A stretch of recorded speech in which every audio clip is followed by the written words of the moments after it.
Hello বন্ধুরা, নতুন special আরেকটি রান্নার ভিডিও নিয়ে এসে পড়েছি আপনাদের মাঝে। একদম সহজ পদ্ধতিতে কত ভালোভাবে রান্নাটা পরিবেশন করা যায় এবং কি রান্না করা যায় সেটাই আমি দেখাবো। আমার ভিডিওর প্রথমে আপনাদেরকে দেখাচ্ছি সুন্দরভাবে কিছু সবজি কাটা হয়েছে। গাজর দেওয়া হয়েছে, মিষ্টি লাউ দেওয়া হয়েছে, পেঁপে দেওয়া হয়েছে, আলু দেওয়া হয়েছে। তারপর কিন্তু পেঁয়াজগুলা ভালো করে ছিলিয়ে সুন্দরভাবে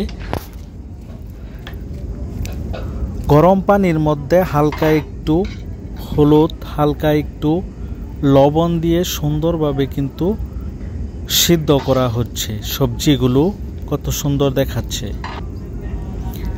পেঁয়াজগুলো সুন্দরভাবে কুচি কুচি করে কেটে সাথে রসুনগুলো মাছ বরাবর কেটে দেওয়া হয়েছে। 15 মিনিট রাখার পর কত সুন্দর হয়েছে দেখেন, কালারটা কিন্তু চেঞ্জ হয়ে গেছে সিদ্ধ হয়ে।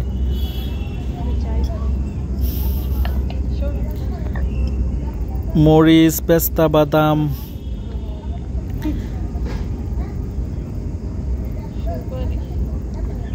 জিরা, সস, প্রয়োজনীয় মশলাগুলো সুন্দরভাবে ব্লেন্ডার করা হচ্ছে। এখন সিদ্ধ পানি থেকে কিন্তু সবজিগুলো তুলে ফেলেছি। এখন ঠান্ডা পানির মধ্যে একটু ঝরিয়ে নিচ্ছি। টক দইগুলা ফ্রিজ থেকে নামিয়ে রাখলাম একটু নরম হওয়ার জন্য। প্রচণ্ড গরম তেলের মধ্যে পেঁয়াজগুলো সুন্দরভাবে লাড়াচাড়া দেওয়া হচ্ছে। সাথে প্রয়োজনীয় মশলাগুলো দেওয়া হচ্ছে হালকা একটু দুধ দিয়ে। তারপর সজের গুঁড়া, জিরের গুঁড়ো, আদার গোটা, পেস্তা বাদাম,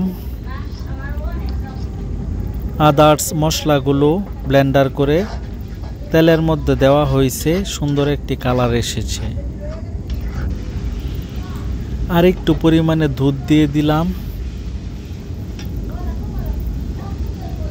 সুন্দরভাবে ঘনভাবে ফুটছে, দেখে অনেক ভালো লাগছে। সুন্দর একটি ঘ্রাণ আসছে।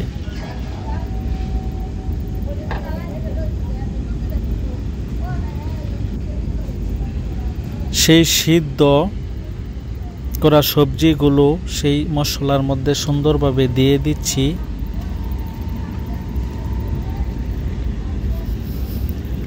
মশলার সাথে যেন ভালোভাবে মিশে যায়। এটা কিন্তু আগেই গরম পানির মধ্যে সিদ্ধ করা হয়েছিল, দেখিয়েছিলাম।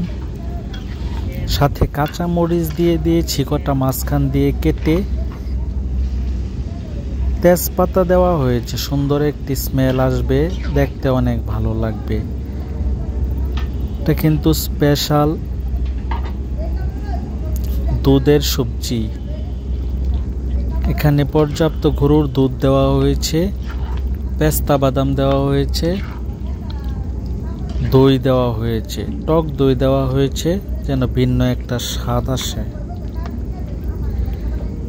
একটু তিল দিয়ে দিলাম, দেখতে অনেক সুন্দর দেখাবে, খেতে অনেক মজা হবে এবং কি একটা ঘ্রাণ আসবে। দেখেন কত সুন্দর একটি কালার হয়েছে। যেহেতু দুধের সবজি আপনারা যারা খেয়েছেন তারা জানেন অনেক মজা হয়। এভাবে রানবেন। রান্নাটা মোটামুটি শেষ পর্যায়ে শেষ। দেখেন কত সুন্দর দেখাচ্ছে। হালকা একটু তেল, সাথে দুধ। এখানে কিন্তু পোলাও রান্না করা হচ্ছে, সবজি দিয়ে পোলাও দিয়ে খাবো। পোলাওটা সিদ্ধ হচ্ছে। এটা হলো শেষ ম্যাশ, আমাদের রান্নাটা কমপ্লিট হয়ে গেছে। অনেক সুন্দর দেখাচ্ছে সবজিটা। এখনই মনে হয় খেয়ে ফেলে, রুটি দিয়ে খাওয়া যাবে, পোলাও দিয়েও খাওয়া যাবে।